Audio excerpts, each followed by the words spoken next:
Hello everyone, good evening. Good evening, can we all hear me? Yes, I can. Yes, all right. Thank you, Praise, for confirming that. Welcome to class, everyone. Thank you so much for joining. We expect to have a very full session in this evening class, right? At least we've had one class in the day, in earlier today. We're having the last one for today. Sorry about the stress for the mentees. We felt like it was going to be very, very expedient that we hold this session in this way. So a big thank you to all the mentees that are able to join. Please do well to motivate your friends to try to join in for this session so that we can also have a full class. We have an interesting discussion scheduled for this evening. So we'll do well to, I think it will be a good thing for us to take as much advantage of this particular class as we can. So a big welcome, good evening once again, and a big welcome to week 6 of the Jiipcc Mentorship and Internship program for our HR clinic, which will be dealing with CV writing and getting the best jobs. I can see we have, I think one or two of our mentors are already on call, right? And the way we'll be going about today's class is strictly our mentors will be giving us a discourse, their presentation, what they have prepared for us, and then we'll be having a question and answer segment. So it's just going to be strictly mentors presentation and question and answer. So just to introduce the mentors for today's class, our first mentor for today is Oyin Kansola Olaniyan. Oyin Kansola is a legal associate at MJ Partner Solicitors, a full-service law firm whose tentacles spread across oil and gas, real estate, capital markets, estate planning, corporate compliance, and company secretarial services. In addition to being a seasoned legal practitioner, she is passionate about working working job seekers towards their happy place in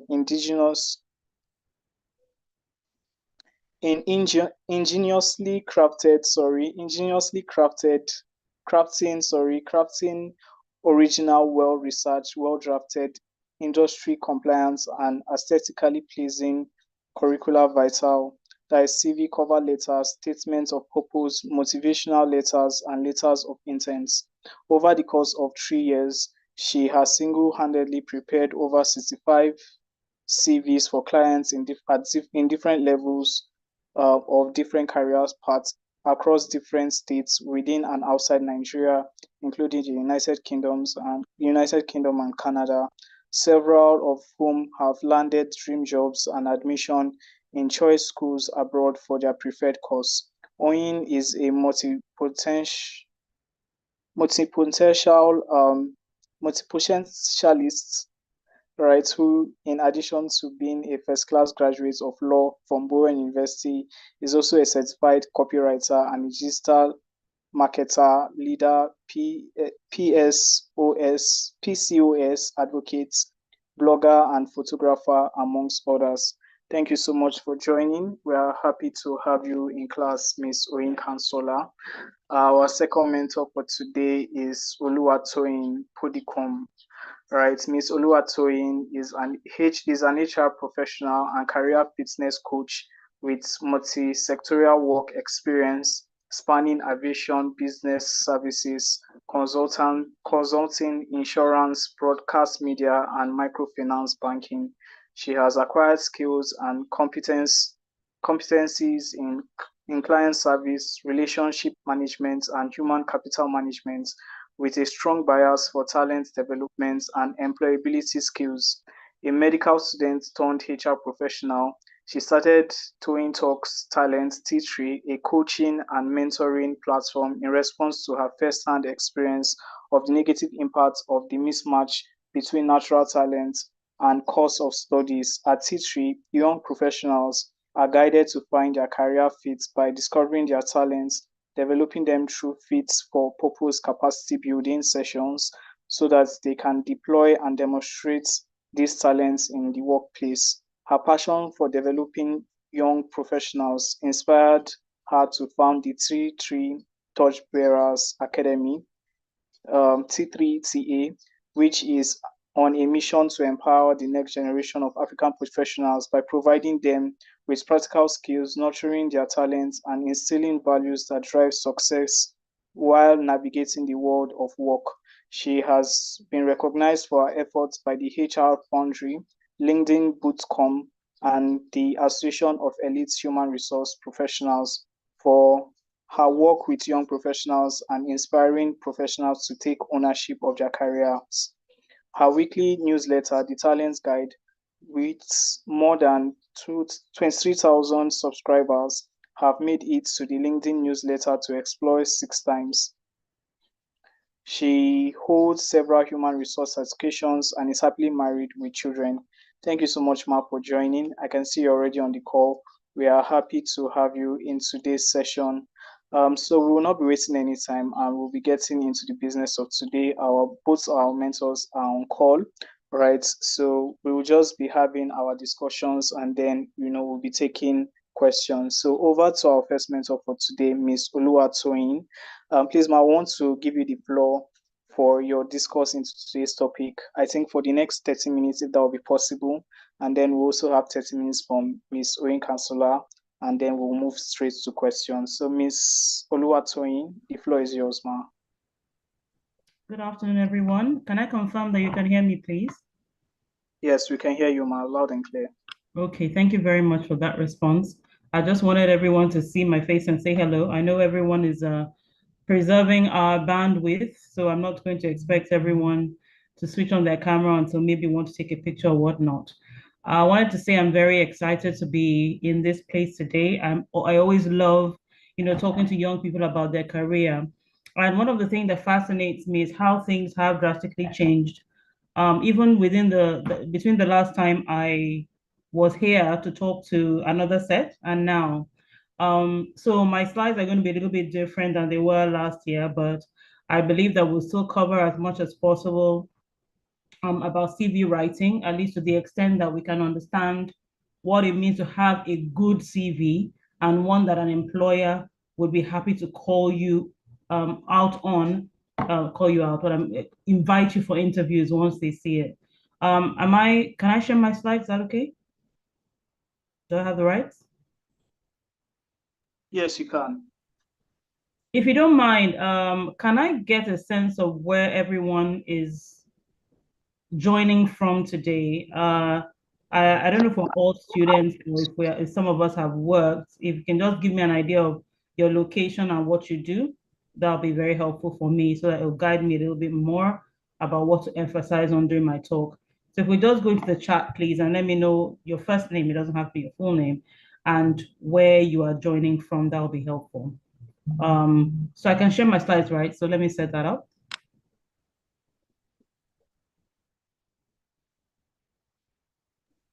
Okay, please, like Ms. Oluwatoyin has said, please, we can share your name. You can just send your name to the chat box and where you are from, right, or where you are currently joining this class from. We really appreciate if you, yes, thank you. We really appreciate if all mentees on call can cooperate. Okay. All right.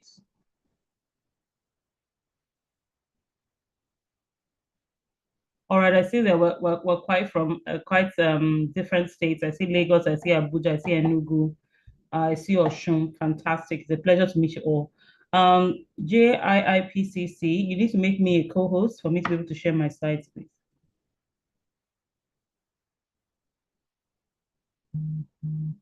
Or is that done already? I don't see the option to share.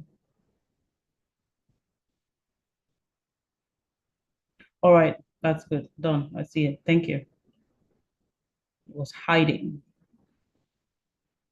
Share sound. Automatically share.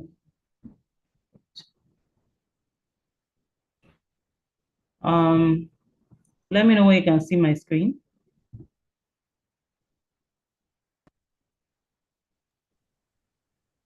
It's coming up. It's not yet up.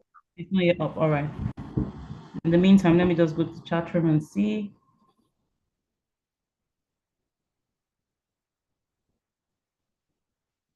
It shouldn't be taking this time. I'm wondering if there's something going on with my My internet connection. You can still hear me though, right?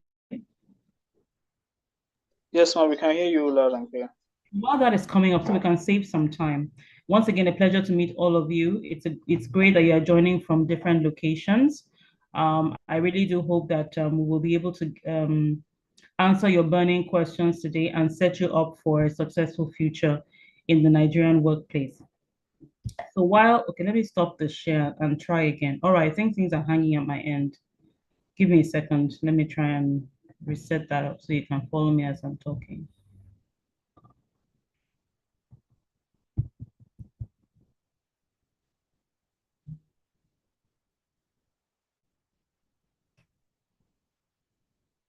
Okay.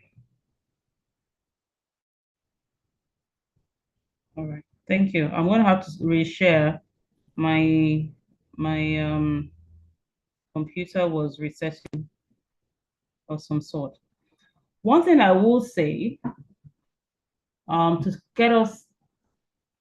kick us off is that a major shift in the way CV writing or content is perceived now versus before has a lot to do with how AI has changed the job market and the employment landscape. I believe my slides are showing now, right? Yes, it is. Okay, fantastic. So before, there'd be a whole lot of, let me start from here. I've been an HR professional for quite a while, and one of the challenges we've had with teaching people how to write their CVs is that, from being an HR person, you can tell off the bat if a CV is good or if it's not good, right? Because of the content and how it's arranged, what is prioritized, and et cetera, et cetera, et cetera. But transmitting that information across to people was one of the most frustrating things because people generally they want to understand, they want to adapt to what you're saying, but because of their specific perspective, sometimes it's difficult to make the switch. So, for instance, if I'm someone that have this master's degree and I'm really very proud of my master's degree, and so when I write my CV, I want to um, spotlight my master's degree. But the job you're applying for isn't one that requires a master's degree.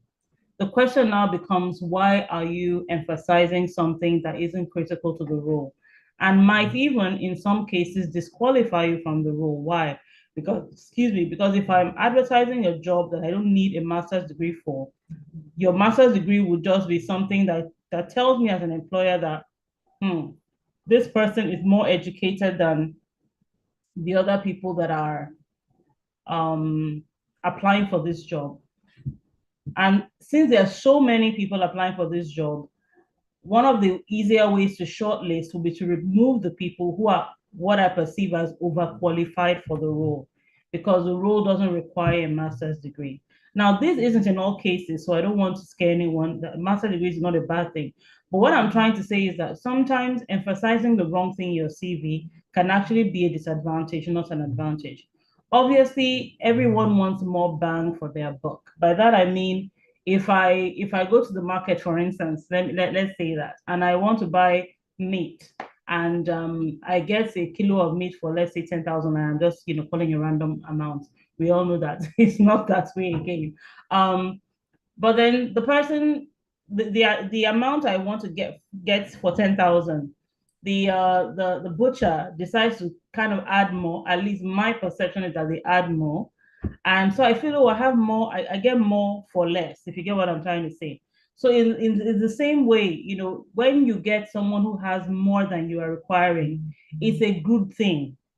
However, if it's a question of, will this person now demand more than my budget allows, it now becomes, why not, let me not borrow trouble. Let me just put that person aside and focus on the people who I believe will fit in the budget that I have in my mind.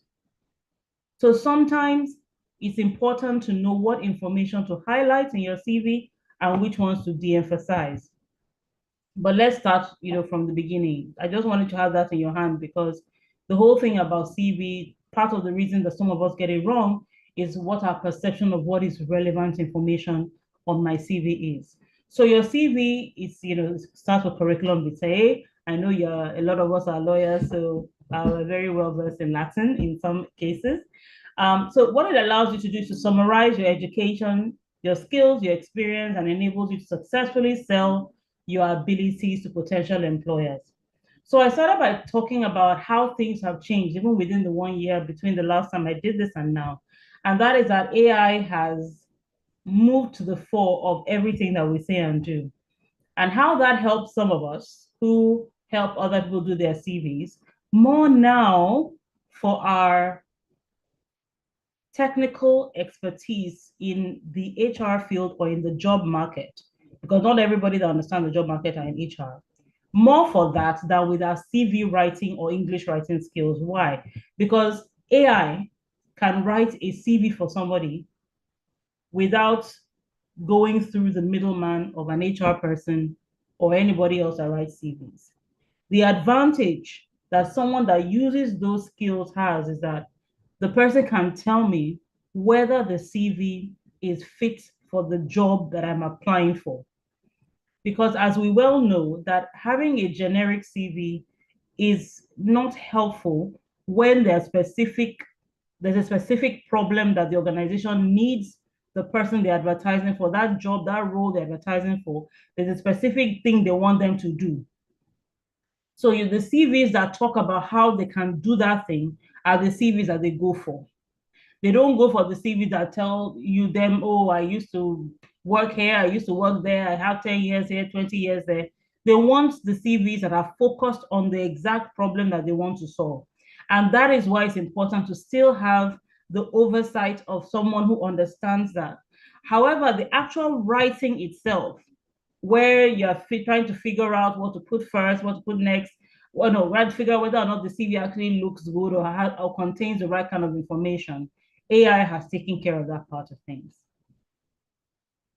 So what does that mean for you? And what does that mean for me? What that means is that if I can put together in a document my basic information, that is my name, email address, contact details, etc., a summary of my skills and my abilities, what I can do, what I can't do, what my past experience is, and I have the JD that for the role that I want to apply for, I can ask an AI tool like Jiipcc to craft a CV for me. And all I have now to do is to make sure that the information there is accurate and defensible. And I, in particular, have found that an amazing thing because it makes things so much easier in terms of editing CVs. So what we're doing now is just highlighting the things we want to highlight, essentially shifting things around to make the CV present the CV as a solution to the problem that the person wants to solve. So what are the differences and how has AI changed things? I've talked about tailoring your CV for each job using AI. AI does that a lot better, but I'll add a caveat here. AI can, I don't want to say it can lie, let's say can embellish your CV to the extent that it may include skills or technologies that you actually don't have or know about. So it's important that you go through line by line to make sure that every single thing on that document can be defended by you and you're not being perceived as trying to present as something you are not, which of course is very off-putting for employers. I mean, it's off-putting for you. Nobody likes a liar. Talk less of an employer who doesn't even know you and is looking for excuses to shortlist, right? Then there was manual editing. You have AI to rewrite and format. It will even ask you questions. Do you want me to do this? Do you want me to do that? Do you want me to change this? Do you want me to change that? Is it okay? Can I do that? I can actually do this for you if you give me the instruction. It can be very, very fascinating and helpful. But you also need to understand that the AI is a learning tool, and it is to the extent of the information that it has that it will include in your CV. So you can't take your hands off entirely and say, oh, it's done the work for me, I can move on to the next thing. You still have to go back, go over and ensure that the information is accurate. I've stressed that over and over again because I want us to have that settled down very deeply inside of us. Then you have human readers of your CV. But now, well, not now, I mean, that's happened for a while, but the ATS system is more sophisticated now. And so it's reduced the amount of errors that it used to have. And when I mean by error is that before the ATS system was so sophisticated, there'll be a lot of CVs that are actually good CVs, but because of the extent that the ATS can work, and even possibly even the knowledge of the person that sets up the ATS system in the first place, a lot of good candidates were overlooked. But now things are much better. And because of that, the likelihood of getting great CVs is much, much higher now. Then you also have soft skills versus evidence-based competencies. I used to talk, we've talked a lot before about the quality of how you express your work experience or your school experience or your knowledge and skills versus just talking about what you did. Saying that I organized information into a database is one thing. Saying how I use that database to provide analytics information that guided management decision making, that is completely different. So it's now about what are the results you can show for what you have done as opposed to having those things at all, right? I started off by talking about master's degrees. There are many of us that have master's degrees. Some of us don't even remember what, the knowledge that we gained during the master's process, but we carry the certificates proudly. The job market is about what you can do now, not only what you know. How do you put it to practice? How do you show evidence that this thing that you have can change situations? What are the results that you can deliver, right? And that is where our attention should be focused. Then, of course, you have static PDFs. Just the way you submit your CV to different job advertisements versus interactive portfolios.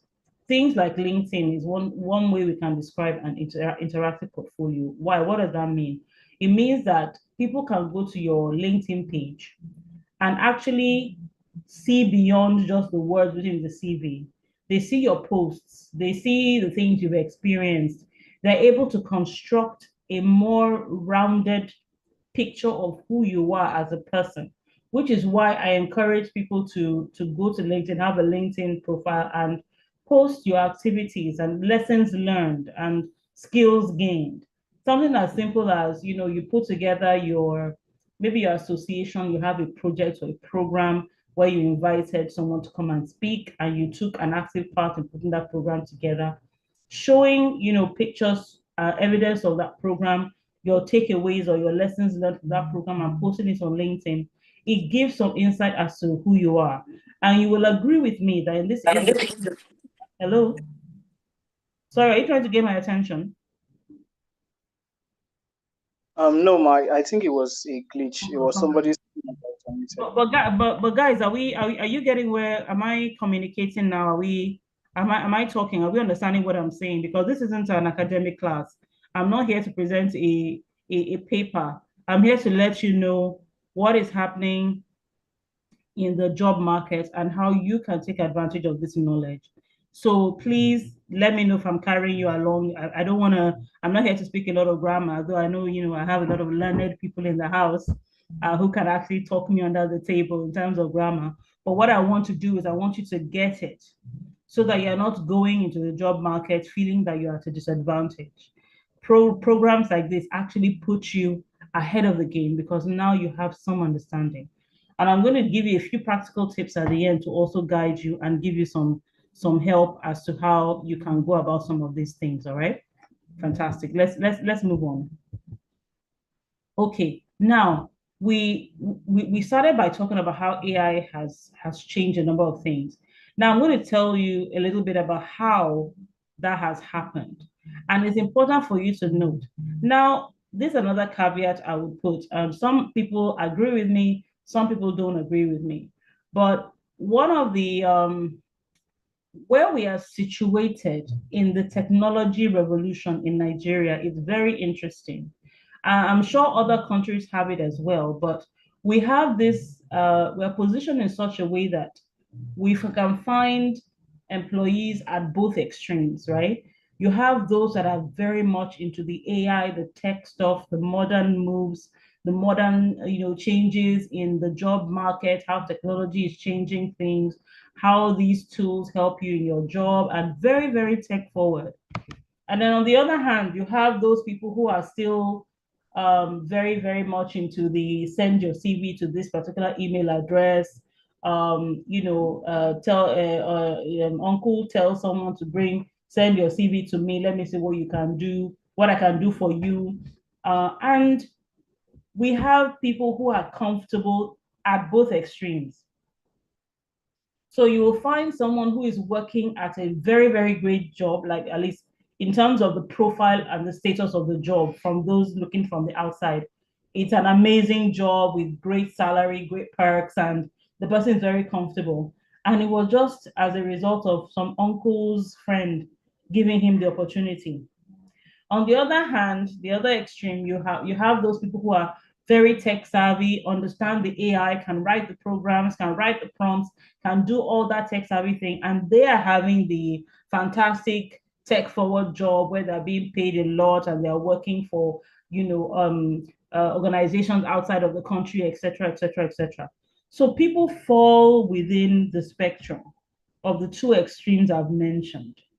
But the reason why it's important for you to understand both sides of the divide is that your desires and your aspiration and dreams for your career, they change per time. Um, it may start with just let me have a job that I can use to take care of myself and my family, perhaps, to be gainfully employed. But then it may change to something more. And when you want something more, it's going to demand more of you. So it's important for you to understand what you are up against, what is available, and how you can take advantage of it. All right. So we said CVs must now beat the ATS, right? How the CVs are constructed by AI, right, is quite clean, and it avoids some of the pitfalls that we used to have with the ATS system, right? Because AI is able to identify the keywords within the job description that you upload, it crafts the CV in such a way that it focuses your abilities with reference to those keywords, right? It highlights the parts of your experience that speak to those keywords. So you don't have to guess what the keywords are so that you can beat the ATS. AI can help you do that, okay? I've mentioned keywords, and these are some of the examples. Developed, led, optimized. I mean, to lead your action verbs, to lead the things that you can do. Keywords are what the ATS system uses. Let me give you an example of keywords so that I'm not, talking in an what's the word I'm looking for, in a non-specific way. If you're applying for the job, we are mostly lawyers here, and they tell you they want to, the job ad wants someone that knows how to write legal briefs, for instance. So legal briefs would be a keyword for that specific role. So AI is able to identify keywords like that. And if you happen to have written legal briefs before, it will highlight the fact that this candidate has written legal briefs. So when the ATS system is running your CV through, it will see those keywords and move your CV forward for further attention. That is what we mean by keywords. So CVs are becoming more customized. We've talked about tailoring your CV. Nothing like one size fits all. It can help rephrase your experience to match a job description more closely, like I've just said. Then it focuses on results more than responsibilities. And I've used ChatGPT, for instance, quite a bit to help people craft their CVs. And even I can see the difference, right? Between me having to sit down, use my mind, my brain to try to understand what the client was saying when they were saying that they did a, and just to let you know, don't fall into this trap, right? Have an achievement journal. What I mean by an achievement journal, everything that you are proud of, everything that you've done well over your life experience, whether as a student or as a worker, have a place where you write these things. Because it is so easy to let the normalcy of day to day swallow up your achievements. I find that a lot of people don't even remember the things that they've achieved. So they just, is when you pry and you examine and you ask some targeted questions, is when you begin to get that information out of them. So as you are still undergrad, some of you are still undergraduates, please get a journal where you write your achievements. Date it. This is the date. This is what I did. This was the role that I played. So when you are writing your CV, these are sort of things that the AI tool can use to build a solid CV for you.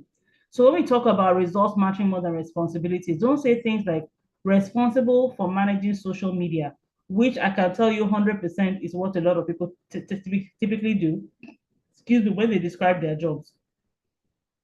Instead, say increase Instagram engagement by 40% in 3 months using targeted content strategy. You are showing the results of your job. You are justifying the reason they hired you or they put you to play a certain role on that project. That is what is important when you are putting your CV together. Soft skills must be shown through results. And I'll let you know why soft skills are so important. We used to live in a world where people were more focused on technical skills than soft skills.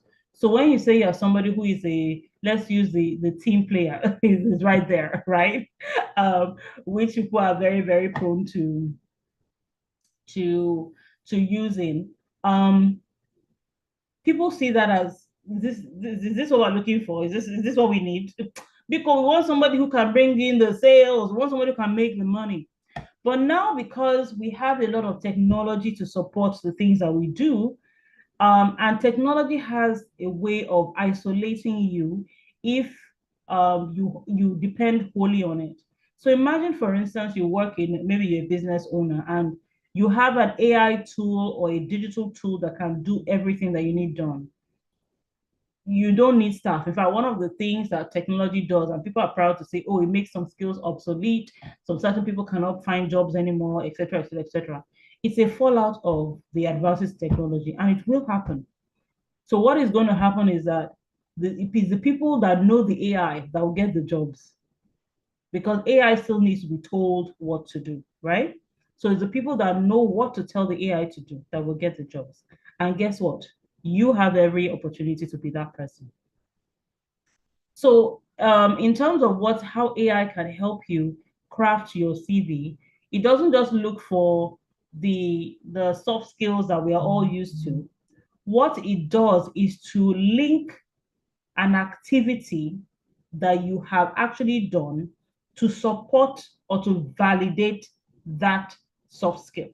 So instead of saying excellent communicator, it can say you led a weekly team meeting and presented campaign insight stakeholders. This is elaborable. What it means is that if I'm leading if I lead team meetings, it shows that I communicate well, right? If that was it's part of my job and I'm getting results, it means that I communicate well. So it's like evidence for the skill that I'm saying that I have, right? Your CV must reflect digital readiness. And I mentioned that this is the age where people that know how to use the AI are always going to trump the people that don't know how to use the AI. So AI is not going to take over your jobs. The people that will take over your jobs are the people that know how to use the AI. And like I said, there's every opportunity for you to be one of those people. So your CV should include your tech stack or a portion where you talk about the technology that you know how to manage. And if you look at that, don't be scared that they are going to be telling you to talk about, oh, software developer, UI, UX, and all that kind of stuff, you know, and all those alphabets that follow each other. And some of us are like, God only knows what that means. It just means things like, for instance, how proficient are you using digital tools as part of your work? Do you know your Microsoft Office? Do you know your Google Office tools? Do you know how to manage a Zoom meeting like this, for instance? You know, this is a skill. For those of us that join the meetings, it's just pressing the button that brings us to the meeting. But for the person who is the admin of the meeting, he needs to understand what tools are available so that he can give the kind of experience that will make you sometimes forget that you are not in the same room with people, because that's something that we're missing from these sort of meetings. Yes, we're not in the classroom where I'm able to touch the person next to me. That person, yeah, I mean, we talked about the different locations we're in. I'm in Lagos, somebody's in Enugu, somebody's in Abuja, somebody's in Oshun, but we're in a classroom at the same time, right? So knowing how to use the tool effectively to sort of break down those walls that not being in the same location tends to raise is also a skill and an ability. So the better you're able to use these tools, the better the better you look as a candidate for a role. And especially nowadays, and I can tell you as an HR professional, because you have to manage teams remotely, right? You have people who are not seated in the office, and you still have to manage their work, their activity, their performance. It's great to have a knowledge of these tools so that you're able to create an experience that still makes them feel like they belong with the organization, even though they're not physically present, right? So now, having talked about what AI has taken off our shoulders, the kind of things we can do now that AI can do now that relieves us of some of the headaches that we used to have in the past. There are still some things you have to pay attention to when you are writing your CV, right? So if the writing aspect has been taken over by AI or a digital tool, there's still some knowledge, a knowledge base that you need to have. So when you look at your CV, you will know that, okay, this fully and truly represents me. And I call this the pre-application process, right?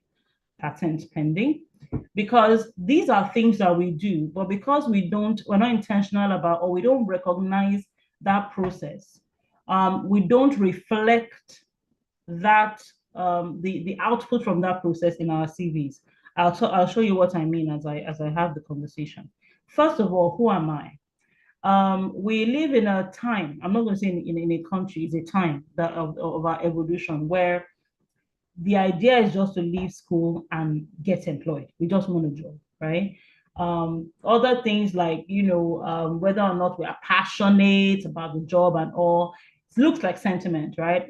We could get a job, get paid, take care of your responsibility seems to be the essence.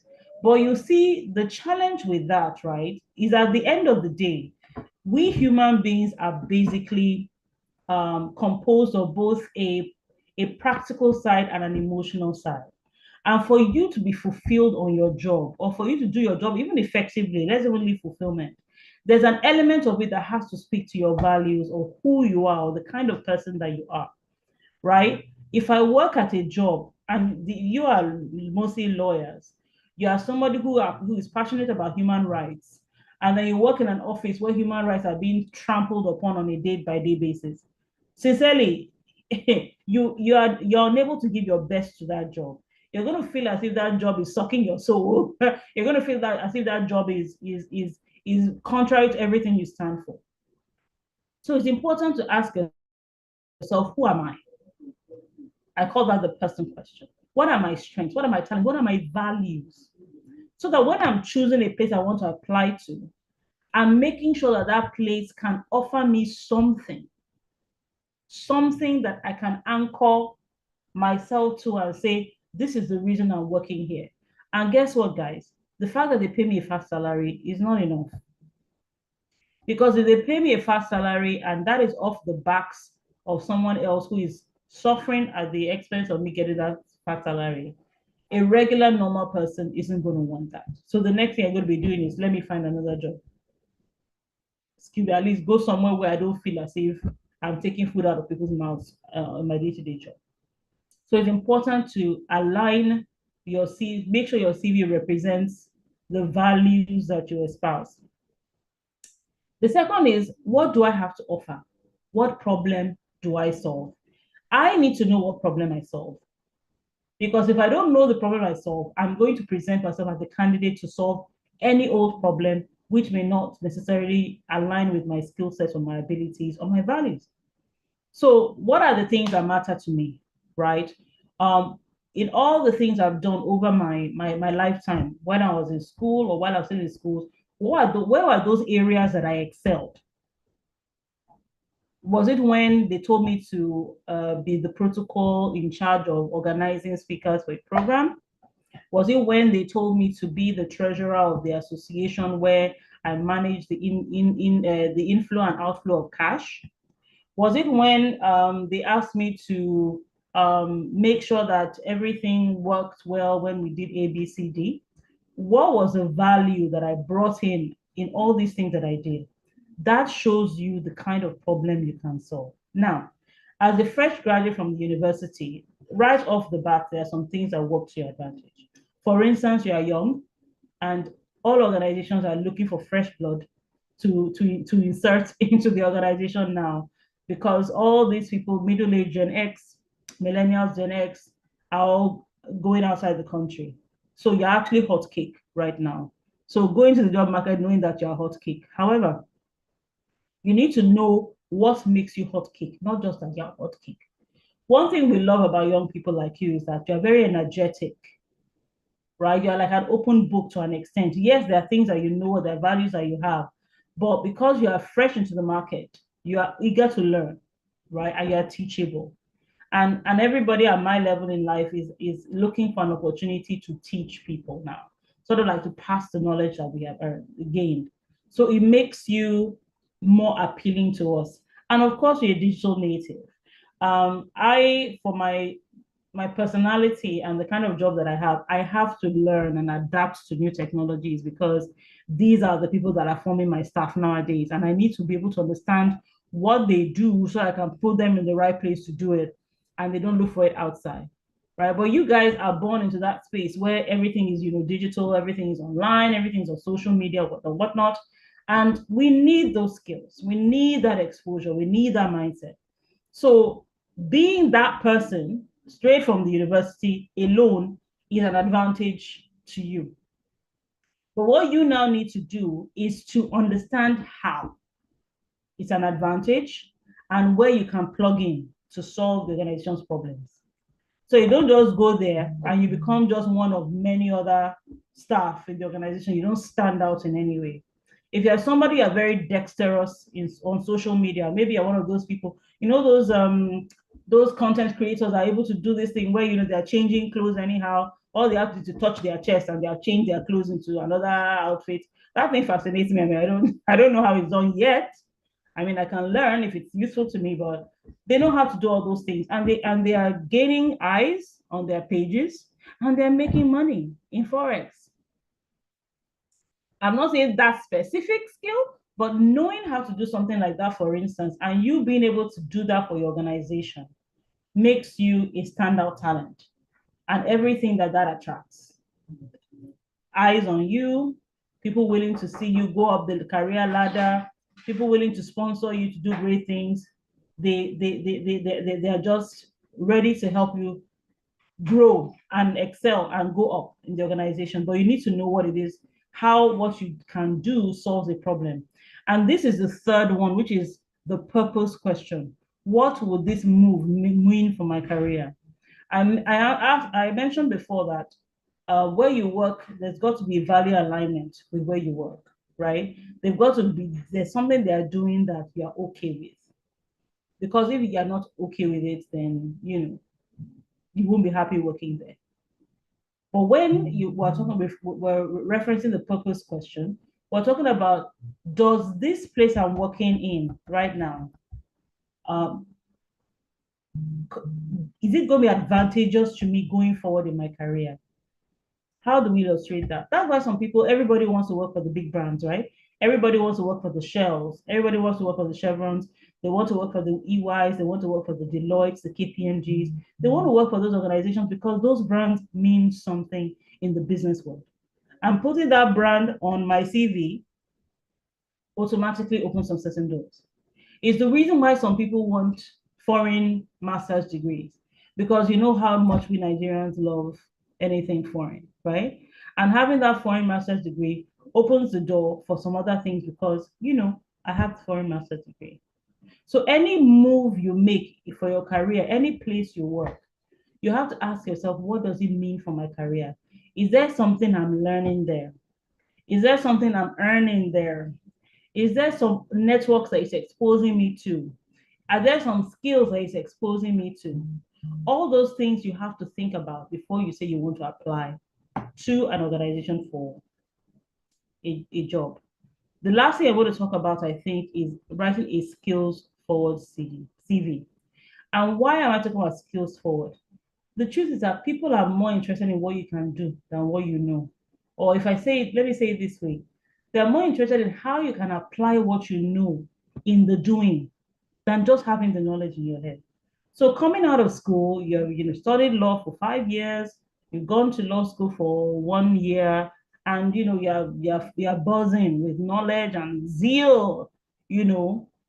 But then you come to the workplace and they're like, "Okay, now that you've studied, you've done all this, etc., let us see you put it into practice." And then you now have a bit of a challenge with that. In which case, an organization would rather hire someone who knows how to use what they have than just someone who just has it. Or at the very worst, even if they take you in and all you have is knowledge, the person who has the skills is going to move forward or move up the career ladder faster than you. So you need to be able to prioritize your skills. When you are writing your CV or when the AI writes your CV for you, whichever one it is, make sure that it's highlighting your skills. So you're talking about featuring relevant skills, right, on the top of your document. And you can actually tell the AI tool through the prompt to highlight your skills as in put them at the top of your CV. You can tell is whatever you tell the AI it will do, garbage in, garbage out. Though they're working on perfecting the AI thinking for you now. I mean, that's how sophisticated it's going. And there's a feature on ChatGPT that is called Brainstorm, where the AI is telling you that it's thinking, it's listening, has seen what you want to do, and it's thinking to see whether it can prefer a different solution for you or tell you what, rather than do it this way, let's see, why not look at this approach? It's actually quite fascinating when you see it. And they are not conversing with AI, so you're talking to a human being. It's amazing. But you can tell it to highlight your skills at the top of your CV.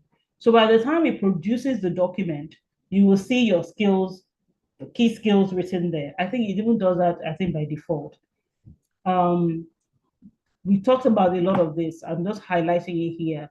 We talked about quantifying your skills in the sense that what results did my skill this skill I have produced for wherever it is that I used it, right? There's transferable skills because when you're coming from law school, we know that not all of us who graduated law from law are going to go into the field of law. I can tell you as an HR professional, I have many lawyers that are practicing HR.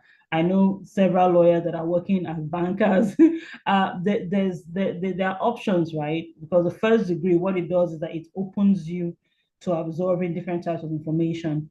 You will now find out once you're out of school what you want to pursue in terms of a career. All right. So having skills that are transferable is very, very important too. Especially when you are not doing the job that you actually studied to do. That's important. Skills clusters. I already mentioned it when I talked about having like a tech stack or tools and technologies that you can use. That's an example of a skills cluster. You're putting all the skills in a specific area in one place, so it'll be easier for the person who's looking at your CV to know what you can do in that area. Some people use proficiency, and they say, oh, for this skill, they will give you what they believe their proficiency is what they believe their proficiency is. That one is very subjective. And whenever I see it, I just smile because you saying that you would rate yourself an 8 in Microsoft Excel is your opinion. I'm sorry. Rather than that, tell me what you can do in Microsoft Excel. Is it VLOOKUP? Is it pivot tables? Is it whatever? That is what I want to see. So because you telling me you know how to do that, I know for sure you can do that. But you telling me that you rate yourself at 8, it's because, well, I feel I'm not good. But it's your feeling. I need to see the evidence, yeah? We talked about the skills in even your summary, your objective, your career summary. Talk about the skills that you have there. Skills validation for me, I've talked about, when I was talking about soft skill communication, validating that skill is showing what you use it to do. So like I said, this is just highlighting what I've already spoken about in the AI, in what the AI can do for you, right?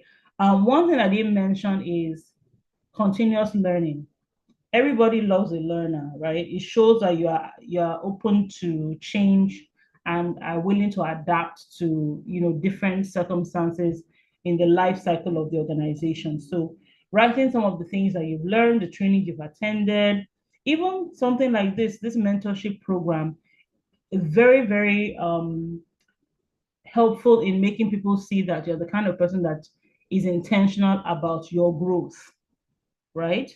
And then finally, I would say, I mean, it looks like a no-brainer, but you'll be surprised because a lot of people don't tailor their CVs. Make sure that your skills or the skills you highlight at least are in alignment with the requirements of the job. Now, to begin to round up, because I wasn't checking myself, please, my dear admin, please let me know whether let me quickly check the chat. Am I taking too much time? Because I tend to get very excited. Yes, you're hot cake. Paul, I like you, Jerry. You're very hot cake. Let me quickly. Carry on. Pardon? Carry on. All right, thank you. So common errors in your CV. I think we've kind of talked about a lot of this. So all this is just emphasis, really, because if we've told you that you need to include relevant skills, it obviously means you shouldn't include irrelevant skills, right? Things that are not helpful to the job. Contemporary or future skills are the kind of like the digital or AI skills, like I mentioned. You need to include those there. So if you don't include that there, that tends to sort of give an impression that you're this kind of old school person who is not really in line with the modern world. And I'll tell you something, right? A lot of challenges that you have, especially with owner-managed organizations, which, by the way, constitute about 85% of our economy. You have more SMEs than you have multinationals, is that they want to move forward. They want to be on trend with what is going on in the modern world. But the resistance is what they've known to work. And it's like, if it's not broke, why should I fix it? But they see clearly that employees are more attracted to the organizations that are future forward. So whether they like it or not, except for those who just dig in their heels and insist on staying where they are, they have to consider some of these things, right? And so you'll find that some people may have to do more work to get leadership on board with some of the more modern trends in the workplace now. Sometimes it's an uphill battle, but it's not one that cannot be won. All right. Let's continue. Not including responsibility. Remember, when I say responsibilities, I don't mean that you should write it like that one, handle social media. You have to say it the way I said it has to be what exactly you accomplished. But what tends to happen, I found some CVs, even now, believe it or not, where they just tell you where they worked, the time period that they worked there, and the title of the role that they held while they were working there. Shikina, nothing else. And you're like, okay, fine, fantastic. What exactly did you do? Missing, completely missing from the CV. And you wonder like how, but you see all sorts of things. We've talked about speaking actively and not passively. Active words, like I mentioned, when you say you led, you organized, you initiated, things like that are active words, not like responsible for responsible for, that looks passive, like I sha came to do it sha because they told me that's what I should do. But when you say I led this, I initiated this, I championed this, aha, it shows that you are live and direct in the midst of it. We've talked about achievements. You have to make them smart. Unnecessary graphics and colors, please do away with those unless you work or you want to work in an industry that such things are valued, right? Like the creative sort of space. You may want to do that to show what you can do, but really in all other scenarios, it's not necessary. Leaving out vital contact information or not ensuring that your contact information is accurate. So you have a phone number, but then you have 10 digits instead of 11. In some cases, 9 digits, or your email address, you didn't spell your name correctly, and then people are trying to reach you. I should even say, though this is not strictly CV, some of you, I mean, you are students now, maybe a number of you are students. I don't know if we have many workers here. You find workers who apply for jobs and then they don't check their emails. Or a number calls them and they say they don't pick it because they think it's a scammer because it's not a number they know. Come on, is the recruiter going to be someone you know? I mean, don't let me go there anyway, but make sure that your email is accurate. You need so that when people want to reach out to your contact you, they're able to. Well, AI is taking care of formatting and inconsistencies, but once you can extract your CV and you want to, before you can present it, just ensure that it looks good, to the eye, right? Spelling and grammatical errors, thank God AI is taking care of those. Cliches, in some career summaries and core skills, things like team player, work without supervision, self-starter, those sort of things. Please just don't use them. You may not have a huge amount of experience with those, but just so that you know, by the time you want to apply for jobs, we recruiters, we don't like seeing those things.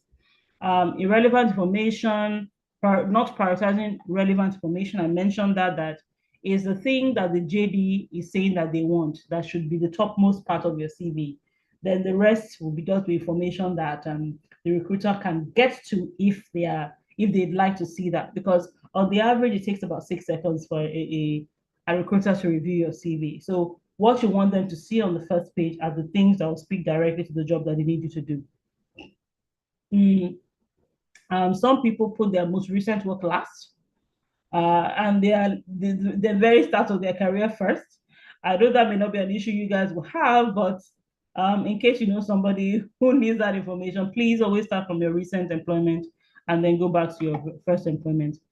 Please do not lie about any information in your resume because people will call you out on it. Okay, so as we begin to round up, I've talked a lot about CV writing. I'm going to go into getting a job now. And much like when we discussed the AI thing, things have changed, right? Now, I mentioned before that people are more interested in skills than they are in knowledge that cannot be translated to skills, right? So you find that even in the university, you have students who are employed, who are on payrolls of organizations while still in school, simply because they have a skill that organization needs. Yes, they're mostly tech oriented, but I met a law student coincidentally recently who is a journalist. He writes for some particular publications and he's a member of their staff while still in school. He was a member of the staff as a student, not that he worked there and then went to school. As a student, he's working for them and is on their payroll, right? So you don't actually have to leave school nowadays to actually start working.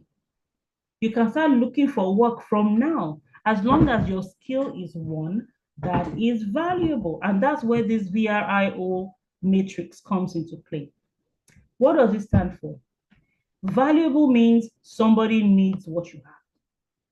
And once you have a degree and you study the courses like law, I mean, you're going to have people who want what you have, either the law knowledge or the refinement that they perceive that studying that course gives you.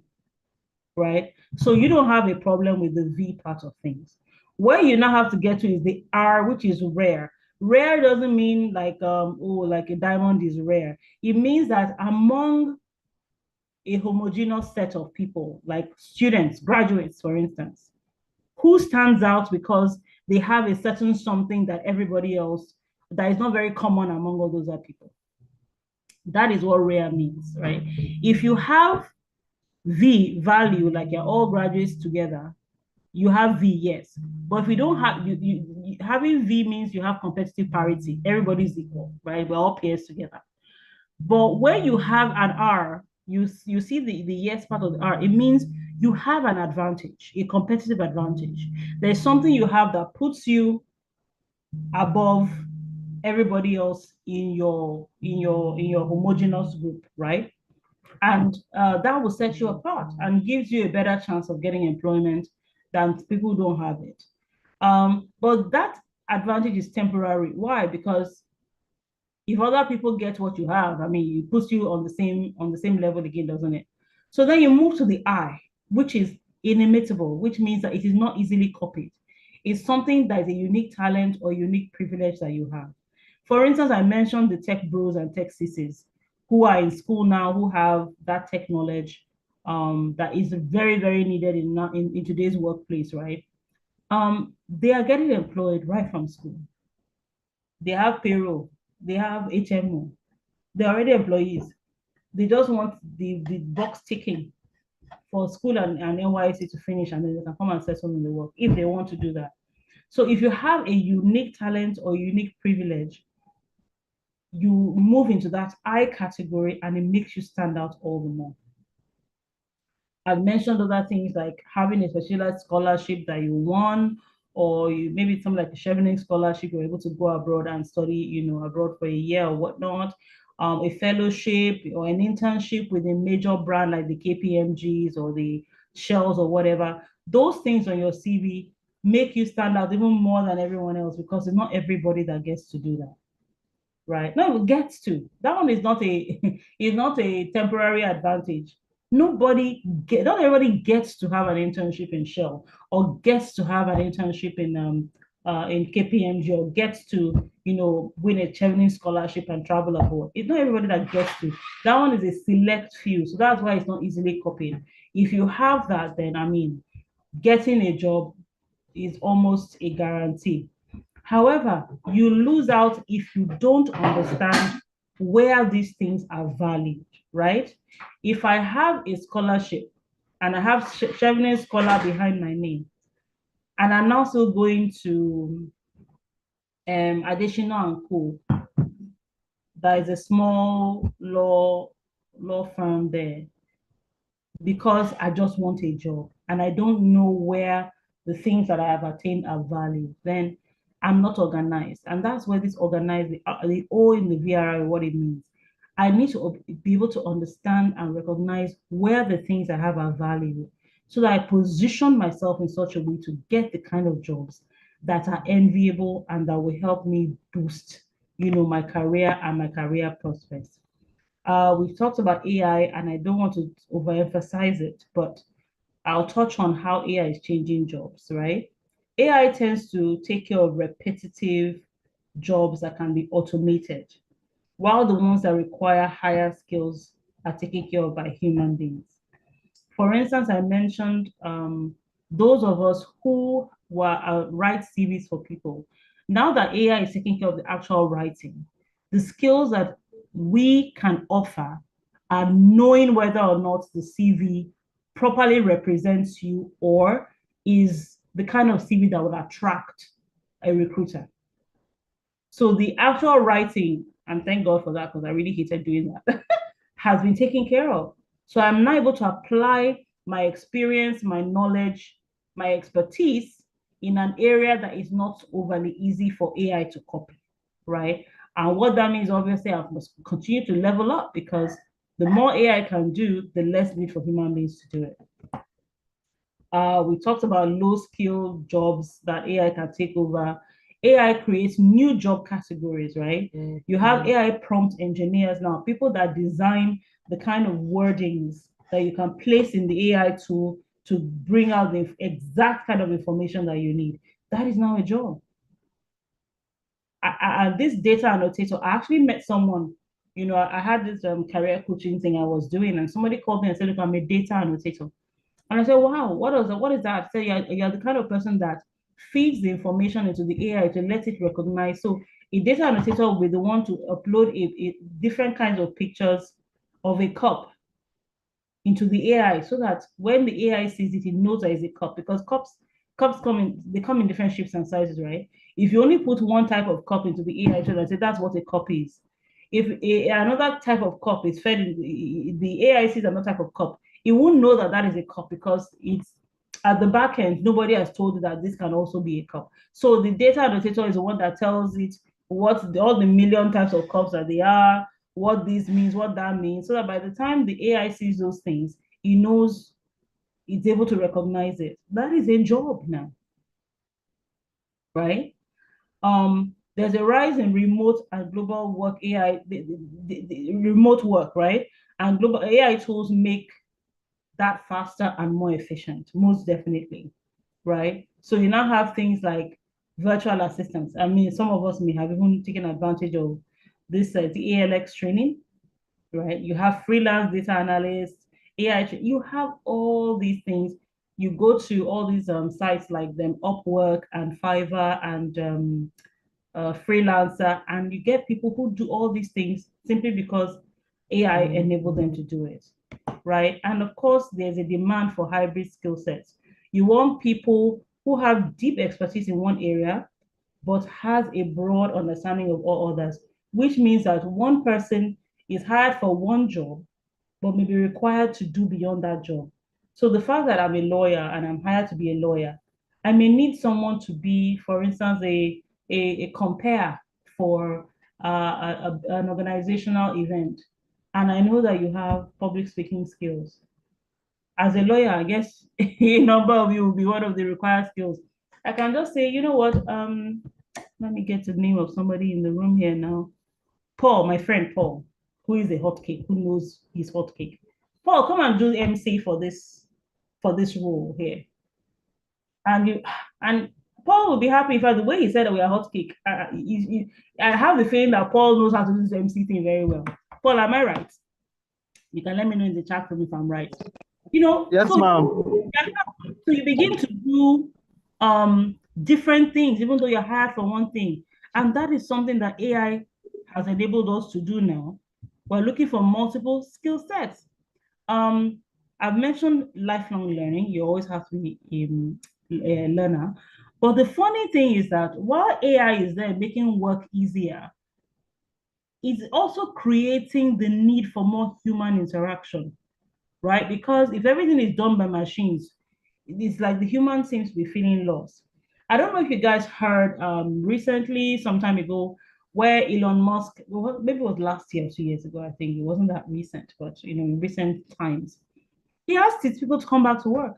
In fact, the US government this year, they asked the workers that were working remotely to come back to work. And it caused a huge, furor, because what they were trying to do was to see whether or not the people who are employed by the government were actually working, or they were just collecting money but not doing the work, right? And a lot of them are working remotely for some reason or the other. So they asked for them to come back to work, right? Because while machine AI tools, digital tools, etc., are making life easier, if we lose the human touch, we are beings that need emotions. I mean, emotions drive our decision making, for goodness sake, because we're not machines.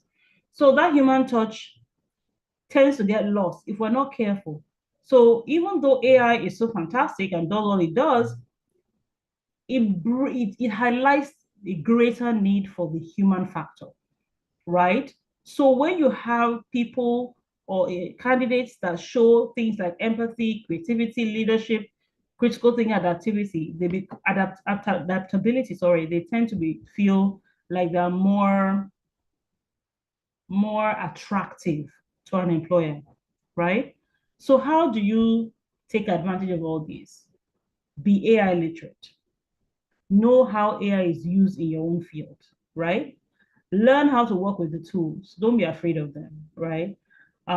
Stay flexible, curious, always learning, and then build a personal brand. Because I tell you that once people can associate you with something, they give you your flowers in terms of your knowledge in that area, and it boosts your chances of being poached, not poached now, headhunted, yeah, by recruiters because your online presence, your personal brands tells them what you can do. This is my second rounding up, but I promise you this is this is the end of it. So how do you get the best jobs?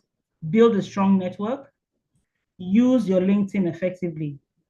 We mentioned tailoring your application, seek internships and volunteering, right? Because that is where your work on hands-on work experience starts and where you can begin to refine your skills. So by the time you want to go out into the general workplace, you're not going empty-handed. And so you begin to see when they say, there's this joke, running joke that we have in the field where we say they will tell you should come and do an entry level job, but you should have 20 years experience. I mean, that's exaggerated. But this is some of the things that you can do to sort of plug that hole where you uh, go for volunteering roles or internships. Um, Work with recruiters and headhunters. Maybe you may find there are AI tools that are being or AI tools that are being deployed where you can upload your CV on those sites. And then people who are looking for people with your skills go to those sites and they can shortlist you for roles. Focus on your personal branding. Your job must not be the only thing that defines you. People should be able to have an impression of you, what you do, what you have created, what you initiated outside your job. You have to identify the kind of companies you want to work with. Remember when I was talking about your purpose? Understand how any place you work is relevant to building your career. So don't just go for jobs because jobs are available. How will this help me? What will you do? Yes, sometimes it may be about this. It may start by being about the salary, and there's nothing wrong with that. But then what more? Beyond that, are you learning something? Is your self-esteem being boosted or deflated in that workplace? Is it teaching you some certain skills? Even how to handle people, how to understand how when people behave in a certain way, what they mean, reading people better. That is a skill that you can learn from, for instance, a negative job experience, right? So every job on your CV should have, excuse me, contributed to you in one way or the other. And we can never emphasize this enough. Continue learning, continue upskilling. As they just, I mean, I'll share, I can share, I've shared my slides with the JSCC team. Here are just some ChatGPT prompts that can help you to get a job. So you can literally copy and paste in ChatGPT. And one thing about ChatGPT, very interestingly, is that you can even tell you to create a prompt. You can tell it to create a prompt for you. Create a prompt for me to be able to do ABCD. Be as specific and detailed as possible. And it will give you a prompt, copy and paste the prompt, and it will give you the information that you need. So that's what all these are. And I think with that, I have come to the end of this session. Thank you for indulging me. I think I'm short over my time a little bit, but I do hope you gain value from the session. These are how you can connect with me online. You can actually find me across all social media with any one of these handles. Thank you very much. I am very happy to answer your questions. God bless. All right, thank you so much, Ma. We are sincerely grateful for that very insightful session from you. You were able to highlight a lot of things that pertain to, you know, CV writing and then getting better, what we need to do better and errors we should watch out for. So, in response to everything that you have shared, Ma, we will be taking questions from the mentees, and we'll just want it to be an interactive session. So, this is open to the mentees now. Please, you can ask as many questions as you want, and I'm sure Miss Oluwatosin Toyin rather will be um, glad enough to help us navigate through those questions. So please, if you have a question, can you kindly indicate by the raise of hand, or you can send your questions into the chat box and we'll do well to read it to the mentor. So please, are there mentees with questions in class? Yes, I have a question. All right, go ahead, Fina. All right. Good evening. Thank you so much for this wonderful session. I mean, I learned a whole lot, particularly with reference to um explaining my skills. I mean, when writing them, when making up my CV. I just thought listing them is just enough, but thank you for putting me through to explaining them. All right, my question borders on CV, made through chat GPT prompts. I feel that there are a lot of companies that have to check these things if this CV actually was generated by ChatGPT, through this ChatGPT generator this thing preference. In that case, what am I supposed to do? Do I still go through that route of, sending my prompt to ChatGPT to generate for me my CV? Thank you. All right, thank you, Fina, for your question, and I appreciate the feedback that you gave me. Let me tell you something, guys. This particular slide that I have, right, I did that by myself. But in recent times, I have learned how to create PowerPoint presentations with ChatGPT. And what that has done for me, it has saved me a huge amount of time. One of the things that I mentioned when I was talking about that is don't depend entirely on what ChatGPT says. Look over yourself and adjust to suit, adjust to fit. If I can tell you that there was a particular CV amendment that ChatGPT did for me, I didn't like it. I felt that with the job description and my own CV and blending it together to highlight my skills, I didn't think that ChatGPT did a good enough job. But it could just be because my prompt wasn't good enough, whatever the case may be. So I sent the CV that I have, and I interviewed for the job and whatnot. What I'm trying to say, Fina, is that anybody that is saying that ChatGPT should not write your CV for you is it has is biased against ChatGPT and believing that ChatGPT is saying something about you that is not true. So that is why I say that after you've developed your CV with ChatGPT, go back and make sure that everything ChatGPT is saying. Now, this is where the work is. ChatGPT has done the writing itself, but the work is now going through line by line to make sure that ChatGPT is properly representing you so that everything there you can defend. Now, where I think ChatGPT and people have a problem with ChatGPT is, for instance, if you've been asked to write it like maybe a project or a paper, and then you let ChatGPT write every single thing for you, right? And you don't do any of the work. I think what they are trying to do, which is a noble thing, but might at the end of the day become a little bit obsolete, is they're trying to make sure that their ideas are original and that the information is genuine and backed up and that there's no plagiarism, right? That is a different scenario than CV writing. What a CV is like a tool, like we said, that summarizes your experience, your education, your skills to apply for a job. The job is not, I mean, if anything else, that tells them that you know how to use ChatGPT, which nowadays is a plus, not a minus. So for me, from my position, unless they specifically say that they don't want you to use ChatGPT, I don't see personally a problem with using ChatGPT for your CV, as long as you go through it line by line to make sure that all the information there is accurate and it represents you properly. That's what I feel about that. But if you've been told not to, then by all means don't, right? But I'm telling you that as time goes on, it's not going to matter as much. The only other concerns people may have with ChatGPT in the workplace will be things like data privacy and how much information about your company do you, or how much maybe patented or in information in intellectual property you want actually out there, online or whatnot. That's another topic altogether. But for me, or from my perspective, unless you're specifically told not to, I don't think there's anything wrong with using ChatGPT to write your CV. Unless, like I say again, you have to go line by line to make sure that you're properly represented and there's no inaccuracy or outright lies on your CV after ChatGPT is done. Finn, I hope that helps. Oh, yes, ma. I'm so grateful. Thank you for the response, ma. Thank you. Very welcome. All right. Thank you very much, Bina, and thank you, Ma, for answering that question. God's favor, please, you can go ahead and ask your question. All right, sir. First of all, let's say big thank you to our mentor for this insightful session.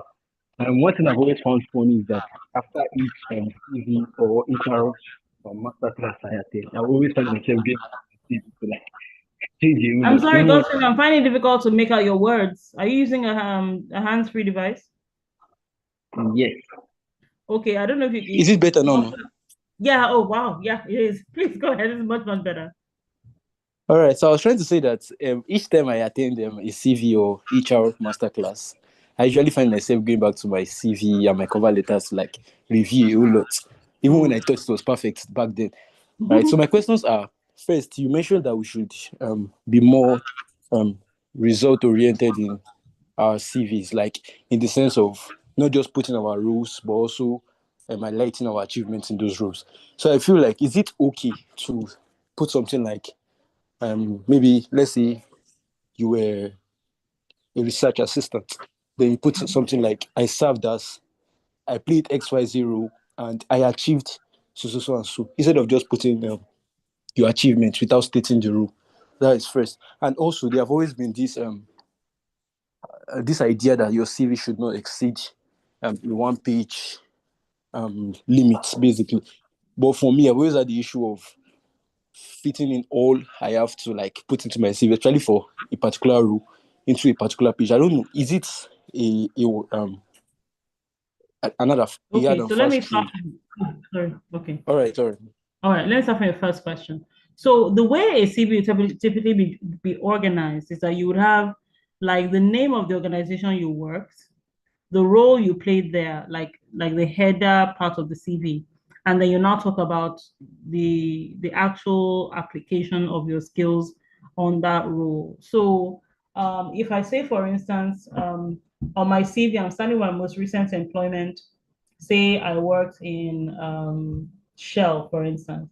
My most recent employment is I was an HR business partner. Then under that, I'll write Shell Petroleum Nigeria Limited. So I've already said there on my CV that I'm an HR business partner. I've already said where I was an HR business partner. So the next thing I'll now say is what I did that stood out as an HR business partner as described in the job description. Now, this I will use to answer your second question. And it speaks a little bit the difference between a CV and a resume, because we sort of use those two terms interchangeably here in this part of the world. A CV is actually a more formal document, usually used in academic fields, that outlines every single thing that you have done over your lifespan, your career lifespan. So that would include places you've worked, jobs you've held, papers you've written, everything, like very detailed, very lengthy. A resume tends to focus on more relevant parts of your work experience that aligns with what the job description is asking you to do.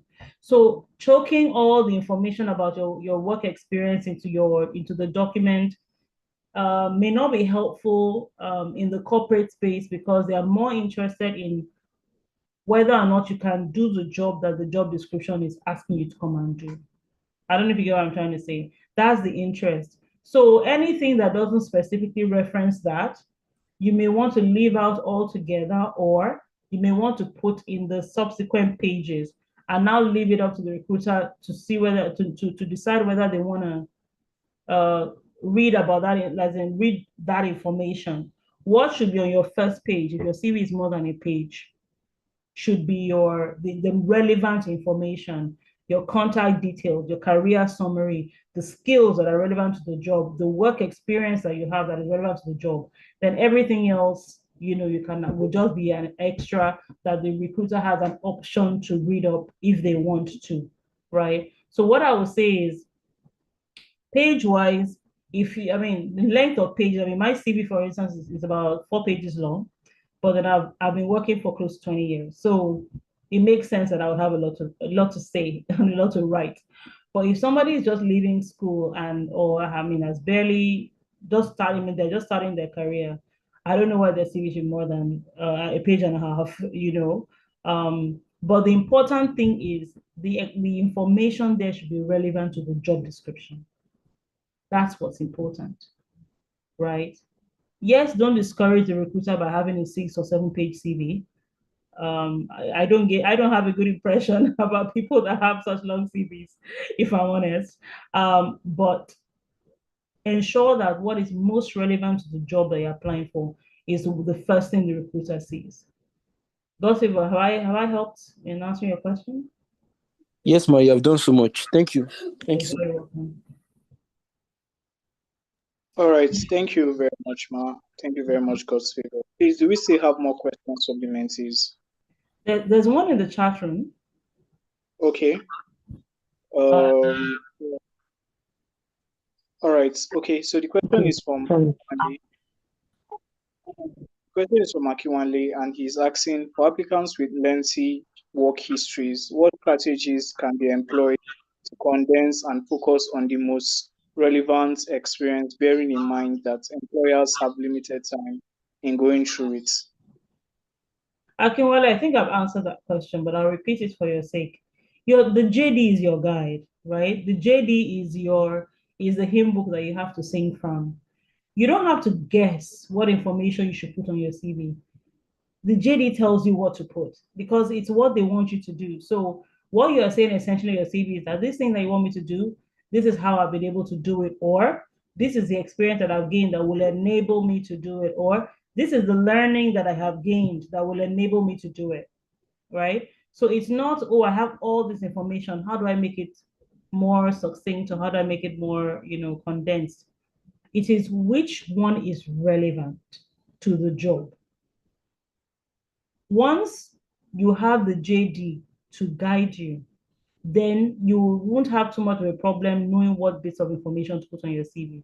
Now, I know also that there are some advertisements, job advertisements that don't include a JD. They just say that this is, if you have ABCD, years of experience in law, send your CV for the role of ABCD to this email address, blah, blah, blah, and then they go. Personally, I wouldn't advise you to, I can't say don't apply for such roles. I don't know your circumstances, but everyone who advertises a job should give an indication to the people who are applying what they need them to do. And experience is not the only story. Experience is only part of the story. There's some expectations people have for somebody who has a certain amount of years of experience in a field, but it doesn't necessarily mean that person has been exposed to those things.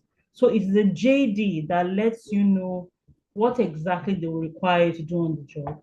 And it's the JD that will determine what information you include on your CV. But guess what, Akinwale, my brother's namesake, you don't have to wonder anymore. Just use a good prompt, put it in your Jiipcc or your Jiipcc or whichever one you use, and tell it to adapt your CV to this JD, highlighting the relevant experience and letting it be no more than 2 pages. And ChatGPT will do it for you. So AI has taken its headache away from you, Akinwale. So be happy and relax. But like I said, always go through to make sure that the information is accurate and it's not, ChatGPT is not telling you that you can fight Goliath and his 4 brothers, when in fact, it's not the case, because it does that sometimes. Thank you. All right. Thank you very much, Ma. Do we still have any more questions? While we're waiting to take more questions from... Okay, do you have a question? Yes, I'm sorry. JD is actually job description. You're right, Emmanuel. JD is job description. Okay,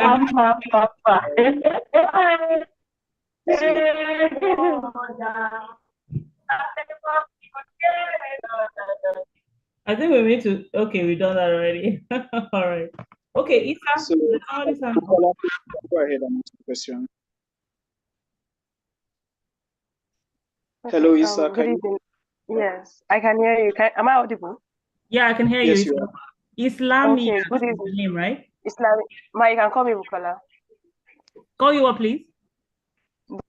Oluwabukola. Bukola. Bukola. Okay, Buki. All right, go ahead. Yeah.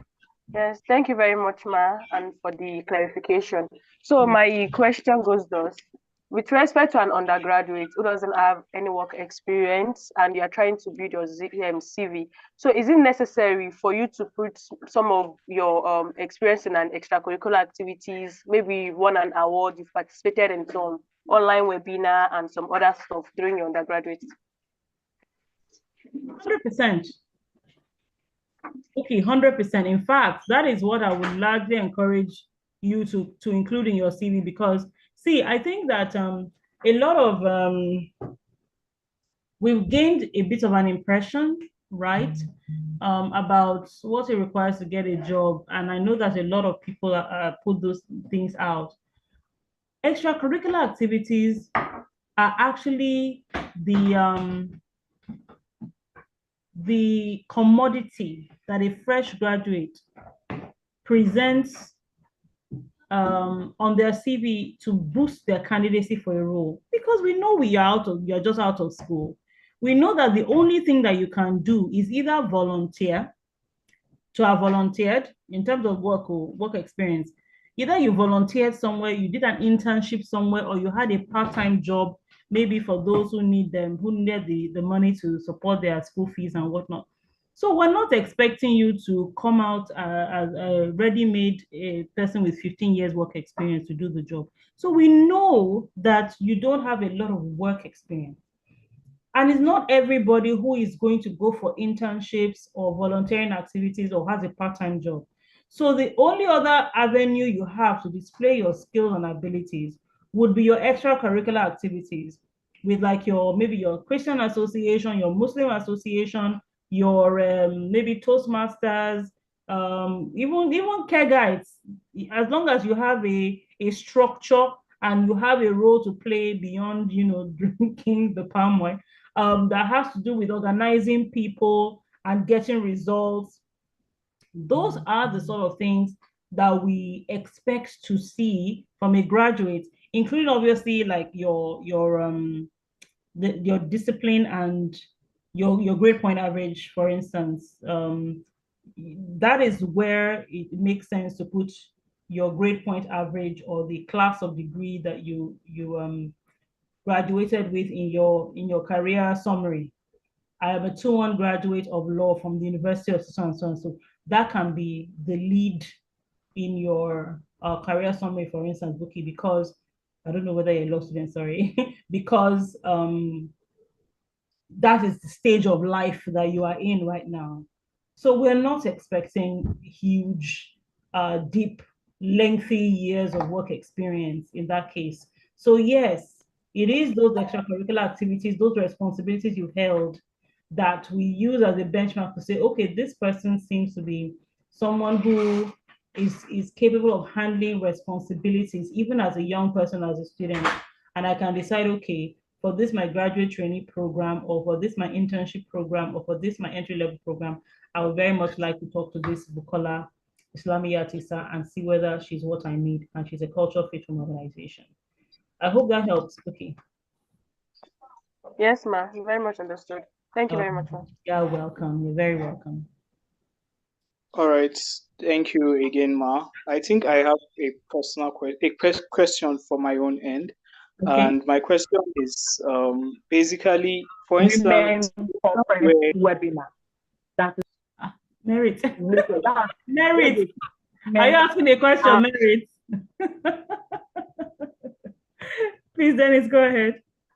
all right, thank you, Ma. So my question is, in the instance where, let's say, I have applied for a job role, and I already communication has been built between the recruiter and myself, but the communication is far and in between. So it's not as steady. There's no real. How do I follow up on a job role that I'm currently applying for? That let's say the HR manager has reached out to me that, okay, I'm being considered for this role, but then there are no communications. The communications are far in between. How do I follow up on in that kind of instance? Okay, so if there's been contact made, you have every right to follow up, depending on what they've said that they're going to do. So imagine I'm the HR manager. I'm not that kind of HR man, this kind of HR manager, but let's just say I'm the HR manager and you're the candidate. And I reach out to you and I say, Janice, thank you for your application for the role of ABCD. We like your CV and we're happy to invite you for a preliminary interview. I will forward you the details of the interview subsequently. And then silence for the next 2 weeks from me. You have the right to send me a message and say, good afternoon, ma. Further to our last conversation, where you said that you would, because it has to be a reply to that my email, right? Or a text. If it's a call, you can text me. Further to that conversation, may I know when I can expect to hear from you regarding the date for the interview and whatnot? So that's completely fine because contact has been made. If after that, then you don't hear from me for another week, you can send a follow-up email. But then if I still don't respond, then please forget about it. I'll move on. Really, I tell people that until you have the job, don't stop applying to jobs that interest you or that fits your skill set. Continue to apply, continue to pursue until you get a job, right? Even because as an HR person, especially because, okay, don't let me jump too much. A lot of us don't work with tech, right? Because like I mentioned, we have a lot of SMEs, older managed businesses in this country. Like more than 80% of our organizations are in that category. Not all of us have the tools, the AI or digital tools to support the job, and we're doing everything manually. So because of that, it makes it sometimes difficult to be as on point as you would like to be on these matters. I can tell you as an individual, I also have that feeling where to get back to people on an initiated conversation sometimes it's just challenging because there's the scope of work, there's a changing of minds of the of the leadership. They may have come to me and say, you know what, this job that you're talking to Janice about, maybe we don't really need it for now. Can we suspend this recruitment? But my own job now will be to come back to you and say, please note that this recruitment has been suspended. But sometimes even I won't say it's shame. We're embarrassed to come and say after you've engaged a candidate for a while and then we now hear that, oh, the role is suspended. We're actually embarrassed sometimes to come back and say that it's suspended. And in order to this is human failing. I'm telling you, this is human nature.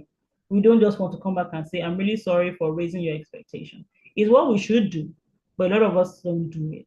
Sorry for raising your expectations. Actually, this rule has been suspended.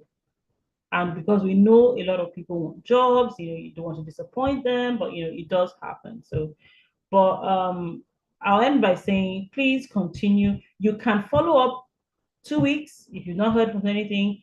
A week after, again, you follow up again. If there's still silence, then let it go. Continue to apply for jobs you're interested in and that fits your skill set until you actually land what you want. I hope I've answered your question, Dennis. Yes, ma'am, you have. Thank you very much. Okay, somebody here said cover letters. Ukechi Jackson Wally. I don't know. What do you mean by cover letters? What does it mean? What do you mean by that? What's your question?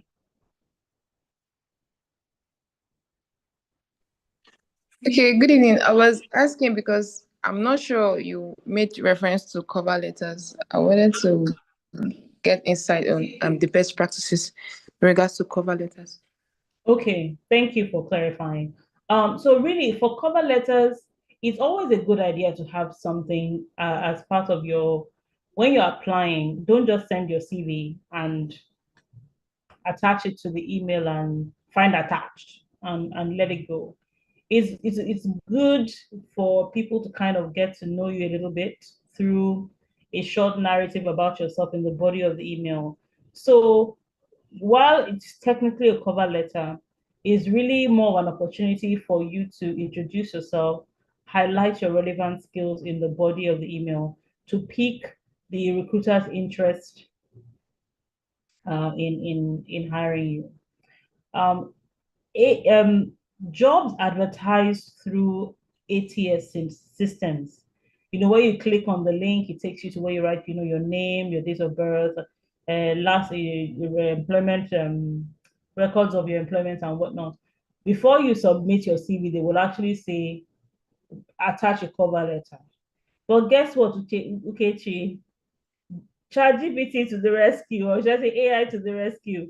You can actually upload the JD and ask AI to write you a cover letter. You can tell it the number of words that you want. You can tell it which particular skills you want to highlight. Tell it to write your cover letter for you, and to write you a good cover letter that you can put in the body of your email and send your CV.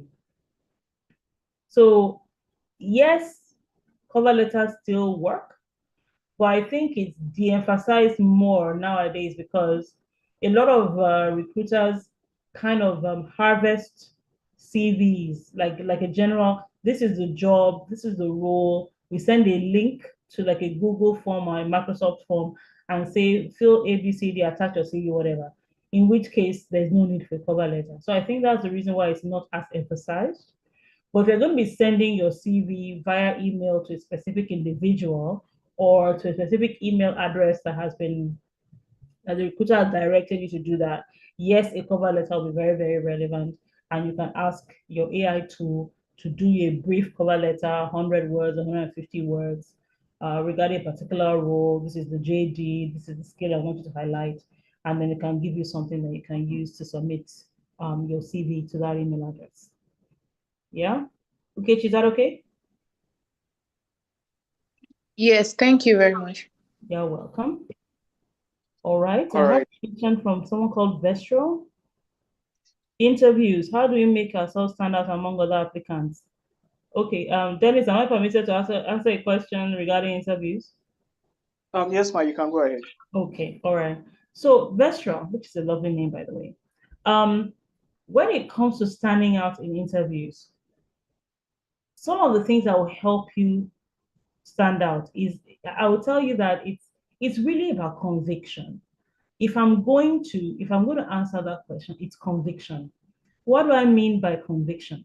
The truth is that, Vestra, the reason why a lot of people go into an interview and they are shaky and they are nervous is because they haven't properly articulated, or they don't believe enough about their reason for going for that job. One, and then they don't believe enough in themselves. Two, and then three, they've not practiced and learned as much as they can. Let me kind of give you an idea of what I mean. So I'm an HR professional for a number of years now, and I'm being interviewed for a senior HR role, right? Maybe head of HR or whatever the case may be. I've got to trust that the experience that I've had will be sufficient to answer their question. It will now be how I can synthesize the information across all the experience that I've had to respond to whatever problem they potentially need me to solve by asking the question that they're asking me. If I don't trust that that is sufficient, if I don't trust that is enough, then I'm going to go into the interview room and I'll be just, jittery and nervous. Because what we do is that we build an impression about what the expectation from the interview panel will be in our minds. And because it's so important to us to get that job, we create the worst possible scenario where they're going to ask us to come and analyze the speed of light or something that we don't know how to do. And then we can't answer the question, and then we've lost, we failed the interview and it's all over. That's what tends to happen. But as long as you, one, have done thorough research on the company, number two, you understand the JD very well and what they want you to do. And if you're entry level, really, it's not going to be it will not be very complicated. And then number three, you are convicted about why you want the job. and you understand thoroughly, the things you've done in the past that are relevant to the job, really, it shouldn't be difficult to answer questions in an interview and to stand out. I can tell you that the fact that if you do that, that's sure, you are better than 80% of students, or rather candidates that go for an interview, because a lot of them are so nervous that they don't even talk about what they know, right? And being if you're entry level, people tend to be a bit more forgiving. They believe that you haven't gone for many interviews, so they understand why you are nervous, right? And so they try to make you feel comfortable if they can. And depend on just more than your interview questions. They probably depend on whatever pre-interview tests or assessments that you may have done, etc., etc., etc. So being convicted, being convinced, and articulating your words help you stand out. And I won't lie, communication skills are helpful. If you're the kind of person that has a good command of communication, it usually helps you stand out. It leaves an impression in the minds of the people that are interviewing you. If not, then no matter how good you are, you may not get the opportunity because you are so nervous about the worst happening that your mind isn't focused on the best happening, and then you've lost it even before you even get there. You fail the interview before you get to the interview. So be convicted about your reasons. Understand that they're not going to ask you beyond what you know. 3, study the JD thoroughly. 4, research the company thoroughly. And 5, communicate with confidence. And you should be able to stand out among the other applicants. Very strong. Picture yourself on the other side. Okay. I hope that helps.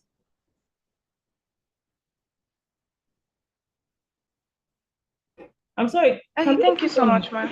I haven't heard anybody. All right. Thank you very much. Yes, sorry, what did you say? I hope that's helpful.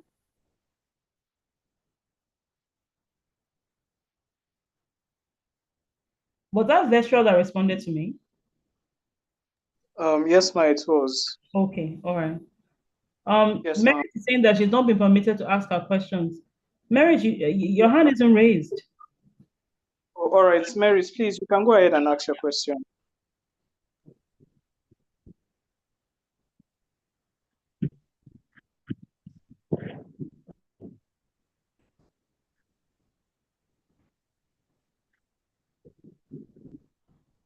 Hello, Mary, can you hear us? Hello, Merit.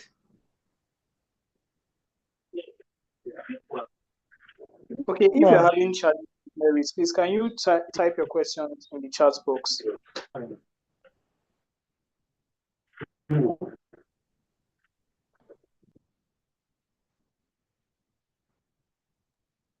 Okay. I assume Mary will be typing her questions in the chat box. Mary's question will be the very last question for this class, and then we'll be calling it a day.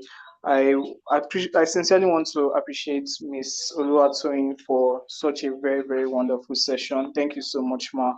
All right, so Mary's question has come in, and her question is, what's the difference between a resume and a CV? I think Miss Oluwatoyin has actually differentiated that in one of the questions she responded to. Or Ma, do you want to still highlight a thing or two about the difference between a resume and a CV?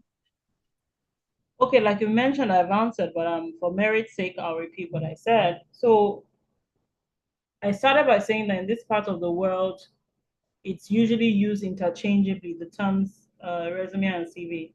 But if in the strictest sense, they serve two different purposes. They're related purposes, but in a different way. A CV is the sum total of your entire experience from your from your most recent job to your first job, and is usually used in academic circles or in other circles where they need additional information beyond just the experience that is relevant to the specific job. So they want to know everything you've done. They tell you to include all your work experiences, tell you to include everything. So you'll find that a CV will be much longer than a resume. But a resume is a succinct summary of your experience that is relevant to the specific role that you want that you want to apply for. So for instance, if I've done HR for a number of years, so I mean, it'd be difficult for me to do anything else beyond HR now, except it's like a higher role within an organization, based on experience. But imagine you did a customer service role for maybe 2 years, and then you did what other role? An HR assistant role for 1 year, and then you did a sales role for maybe 2 years again. So the job you want now want to apply for is, say, a customer service role. Because you don't have many years of experience, you probably include all three in your CV. But for somebody that is going for a specific job, what they're going to highlight is those aspects of their experience that speak to customer service, right? Or highlight aspects of the other jobs that buttress their customer service skills. So to summarize it, a CV is much longer than a resume, includes every single role you've held, and is typically used in academic circles. A resume is more summarized, and it speaks specifically to those aspects of your experience that are relevant to the job that you're applying for. So I hope that has helped, and Merit.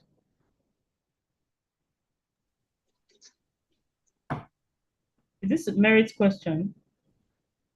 Or Okay. it's also Merit. But if you don't mind me answering, Dennis, I don't know if you still have some time. It's a very important question that she's asked here. Can All I right, go? Smart, please. Okay.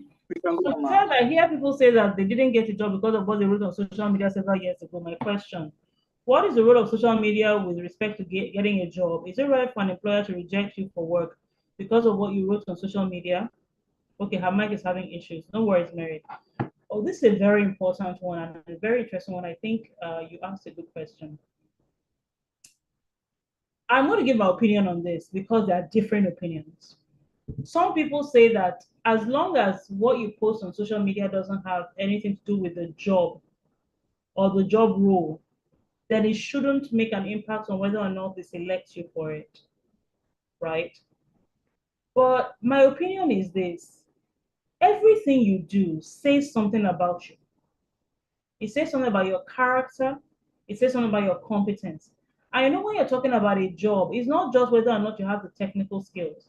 There are behavioral skills that also go with every job, and that speaks to your character.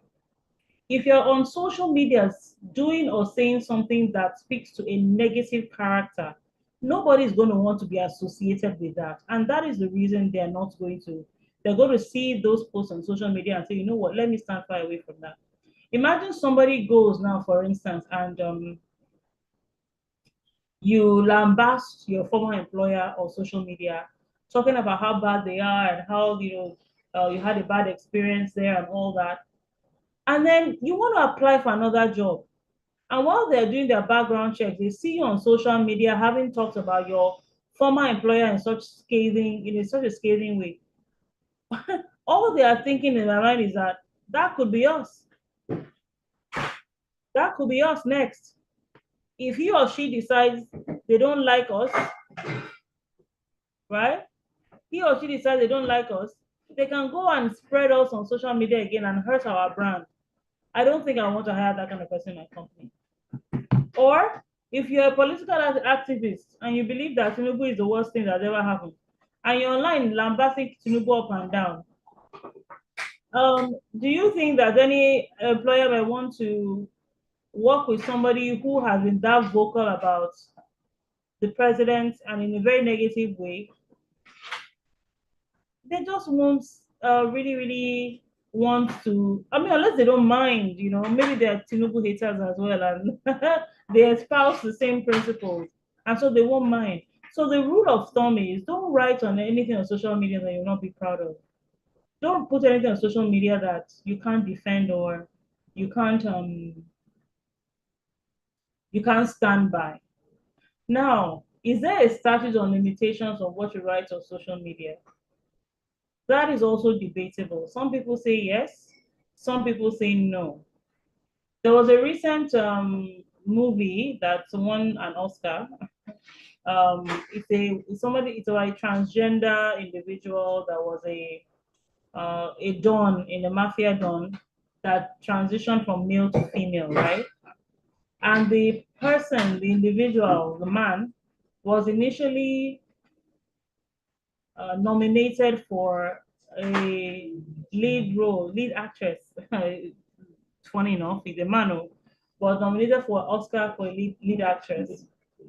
But they happened to dig up some comments that he made on social media a couple of years prior that painted him as an intolerant person who discriminates against people of certain religions or ethnicities. Guess what, guys?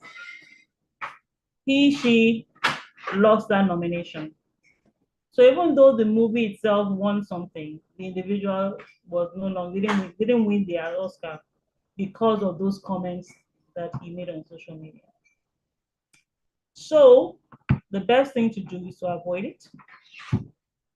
Limit your angst and venting to groups, intimate groups like your WhatsApp chats, people, when you're debating with your old schoolmates or whoever on what the president did or what, let it be there. But putting it on Twitter, LinkedIn, and all that, I would say, you know what, stay clear of that.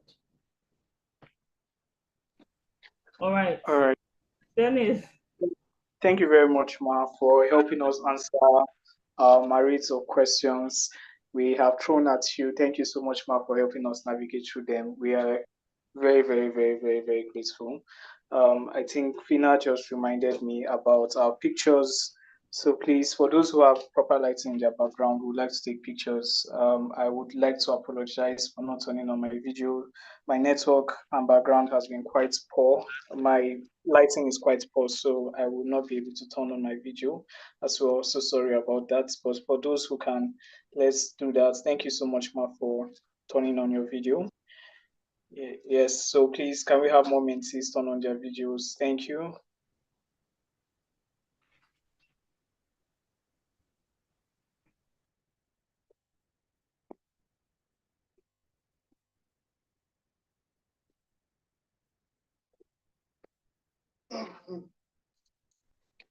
All right. So we are done with that and we are done with class. Thank you everyone for being present. Thank you, Ma, once again for your knowledge shared in today's session. We really, really, really do appreciate. For the mentees, do not forget to share what you've learned on your different social media platforms and do not forget to tag our mentor. Right. I'm sure she would want to hear feedbacks from us on how this class has impacted and made certain levels of change in our in our mindset as pertaining writing our CVs and also trying to get jobs. I hope the information will turn out to be very profitable and we'll find ourselves getting better jobs and jobs that we'll be proud of. Thank you once again, Ma. Good night, everyone, and please enjoy the rest of your evening. Can I just say, please, if you have other questions that I haven't answered, I can't answer, please follow me on social media and you can ask me via LinkedIn or Instagram or any other place. All right. Thank you, everyone.